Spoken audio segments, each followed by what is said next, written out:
Hello बच्चों, let's read this question. Determine the equation of the curve passing through the origin in the form y is equal to fx which satisfies the differential equation dy upon dx is equal to sin 10x plus 6y.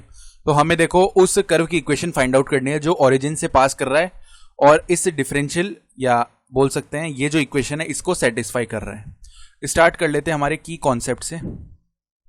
की concept देखो क्या हो जाएगा. हम जानते हैं integration of dx upon x square plus में ए square, जहाँ पे ए कांस्टेंट है, इसका फॉर्मूला होता है 1 अपॉन ए tan इनवर्स एक्स अपॉन ए प्लस में सी. ये बात समझ में आ गई, जहाँ पे सी जो है इंटीग्रेशन कांस्टेंट है. तो अब चलते हैं डिफरेंशियल इक्वेशन. हमें क्या दी हुई है, d y upon d x is equal to है साइन 10x प्लस में 6y. हम लेट कर लेते हैं, लेट 10x प्लस में 6y किसके इक्वल है, t के इक्वल है. दोनों तरफ x के रिस्पेक्ट में डिफरेंशिएशन कर दिया तो 10x का डिफरेंशिएशन कितना हो जाएगा, 10 हो जाएगा, प्लस में 6 बाहर आ गया, dy upon d x, t का डिफरेंशिएशन dt अपॉन में dx आ गया है. ठीक है, तो यहाँ से हमें मिलेगा क्या कि जो वैल्यू है dy अपॉन डी एक्स का वो हो जाएगा dt upon d x minus का 10 और यहाँ पे 1 अपॉन 6 बाहर आ जाएगा. ठीक है, ये बात समझ में आ गई. तो ये तो हमारा dy अपॉन डी एक्स का वैल्यू हो गया है. इसका मतलब अब ये वैल्यू रखते हैं हम तो हमें क्या मिल जाएगा, देखो 1 upon 6 times of dt upon d x minus का 10, this should be equal to sine 10x plus 6y. तो 10x प्लस 6y का वैल्यू t के इक्वल था तो ये आ गया साइन t के इक्वल. ठीक बात है. इसका मतलब है dt upon d x minus 10 का जो वैल्यू वो आ गया 6 साइन t के इक्वल, जिसका फर्दर ये मतलब है कि dt अपॉन डी एक्स का वैल्यू आ गया है 6 साइन t प्लस में 10 के इक्वल. और इसका मतलब ये भी है कि dt अपॉन में 6 साइन t प्लस में 10, इसका जो वैल्यू वो किसके इक्वल आ जाएगा, dx के इक्वल. ठीक है, अब दोनों तरफ हम क्या कर लेते हैं, इंटीग्रेशन कर लेते हैं. अब इंटीग्रेशन ये करना तो बहुत ईजी है, ये इंटीग्रेशन हम अलग से निकालेंगे. तो इसको एक बार के लिए इक्वेशन 1 बोल दो. ठीक है, अब हम निकाल रहे हैं इंटीग्रेशन किसका, dt upon 6 sine t plus में 10.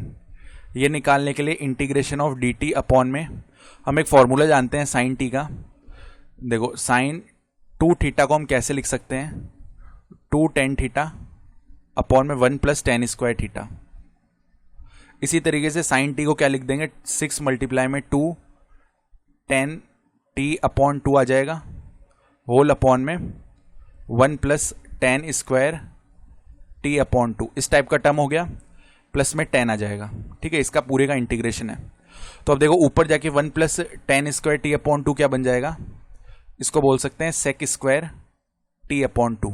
ठीक है, होल अपॉन में क्या बन गया है, इधर बन गया 12 tan t अपॉन 2 प्लस में आ जाएगा 10 प्लस में 10 स्क्वायर t अपॉन 2. ये बात समझ में आ गई. और यहाँ पे dt तो है ही है. अब एक चीज़ देखो, अगर हम बोल दें लेट 10 t अपॉन 2 को हमने एक बार के लिए बोल दिया u, दोनों तरफ डिफरेंशिएशन करते हैं.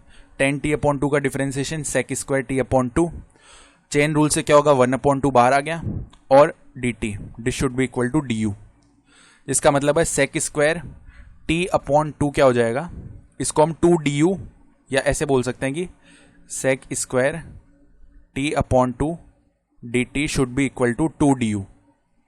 ठीक है, तो एक बार के लिए इस इंटीग्रल को अगर हम i बोल रहे हैं ना, तो i का वैल्यू देखो फर्दर क्या हो सकता है, i का value will be integration of जो sec square t upon 2 dt है उसको तो हमने क्या रख दिया, 2 du हो गया, होल अपॉन में क्या बन रहा है, आप देखना यहाँ पे 10 t या 10 u स्क्वायर प्लस में 12u प्लस में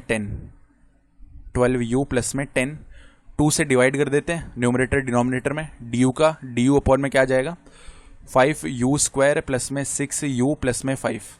ठीक बात है. अब यहाँ पे होल स्क्वायर बनाने की कोशिश करते हैं तो du अपॉन में 5 को कॉमन लेके बाहर निकाला, 1 अपॉन 5 चला जाएगा, अंदर बचेगा u स्क्वायर प्लस में 6 अपॉन 5 u प्लस में 1. इस टाइप का टर्म बचेगा. यानी आई का वैल्यू फर्दर देखो इंटीग्रेशन 1/5 तो बाहर है, डी यू अपॉन, अब क्या करते हैं देखो यू स्क्वायर प्लस में 6/5 प्लस में 1। अब हम एक काम करने वाले हैं कि यहाँ पे ये जो टर्म है ना, u का कॉफिशिएंट है 6/5, उसका हाफ कर दो, बन जाएगा 3/5, उसका होल स्क्वायर आ जाएगा 9/25। एक बार ऐड कर दिया, एक बार हमने सब्ट्रैक्ट कर दिया 9/25 को।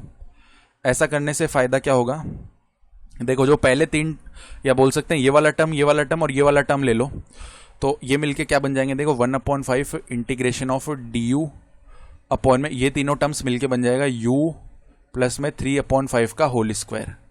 ठीक है, और यहाँ पे देखो 1 माइनस 9/25, तो 25 माइनस 9 होता है 16 को लिख सकते हैं 4 का स्क्वायर अपॉन में 5, यानी इसको बेसिकली 4/5 का होल स्क्वायर लिखा जा सकता है।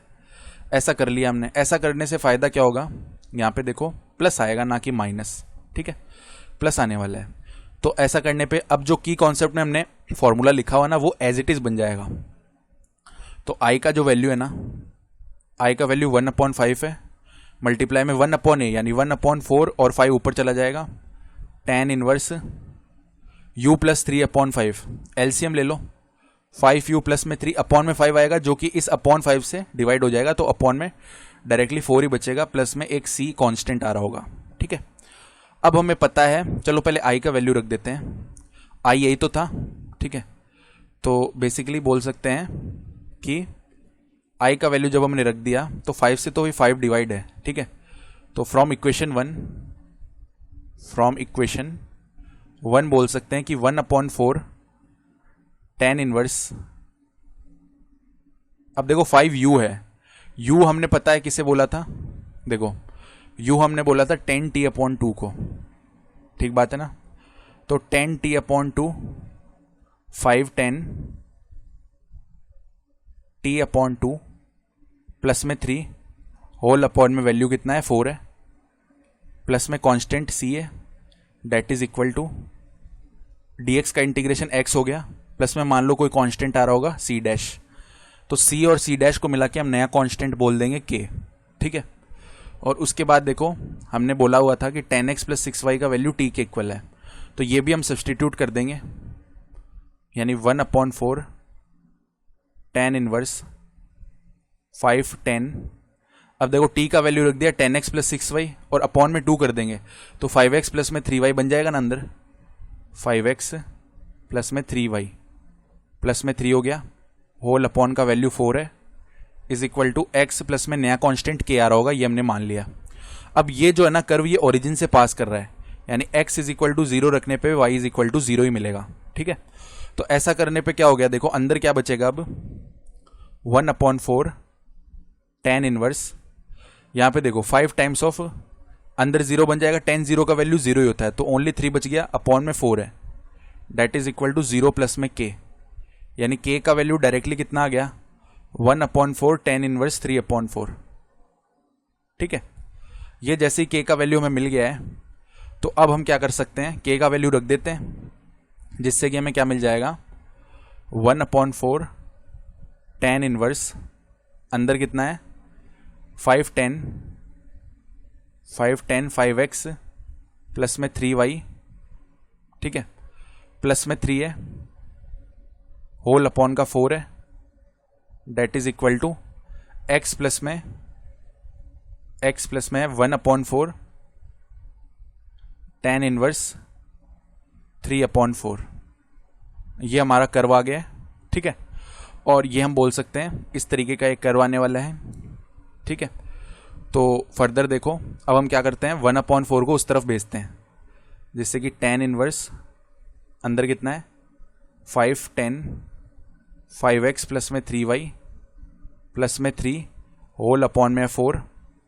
ठीक है, डेट इज इक्वल टू इधर आ जाएगा 4x प्लस में tan इनवर्स 3/4, ये टर्म बनेगा।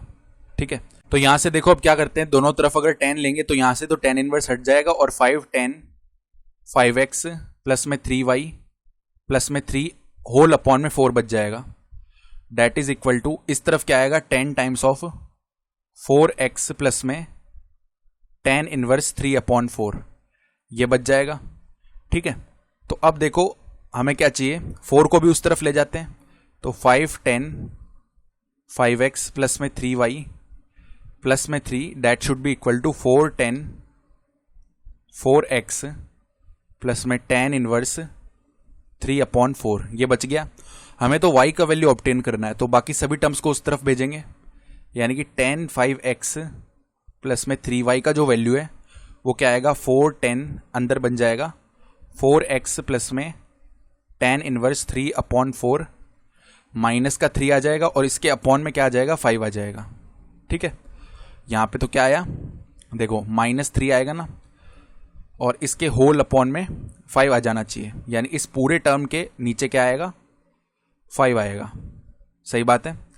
अब इधर फर्दर हम क्या करते हैं, tan इनवर्स उस तरफ चला जाएगा, तो 5x प्लस 3y का जो वैल्यू है ना वो कितना आ जाएगा, देखो अब इसको सिंप्लीफाई कर लो, तो ये जो टर्म है ये हमारे पास कितना बन जाएगा, देखो tan इनवर्स, यहां पे पहले तो आ गया 4/5 टाइम्स ऑफ 10, और अंदर देखो अब कितना बन गया, अंदर है 4x प्लस में tan इनवर्स 3/4, ये टर्म है, और माइनस का आ जाएगा 3/5। ठीक है, अब फाइनली हमें तो चाहिए y का वैल्यू, तो y इज इक्वल टू कितना बन जाएगा, देखना tan inverse 4/5 tan 4x plus में tan इनवर्स 3/4 माइनस का 3/5, ये वैल्यू है। अब y के लिए माइनस का 5x आ जाएगा इधर, अपॉन में 3 आएगा, तो यहाँ पे 1/3 आ जाएगा और यहाँ पे भी अपॉन में 3 आ जाएगा। ये फाइनल y का वैल्यू है, y is equal to fx के फॉर्म में हमने इसे डिटरमाइन कर लिया, ये फाइनल आंसर है। I hope you understood this explanation. Best of luck.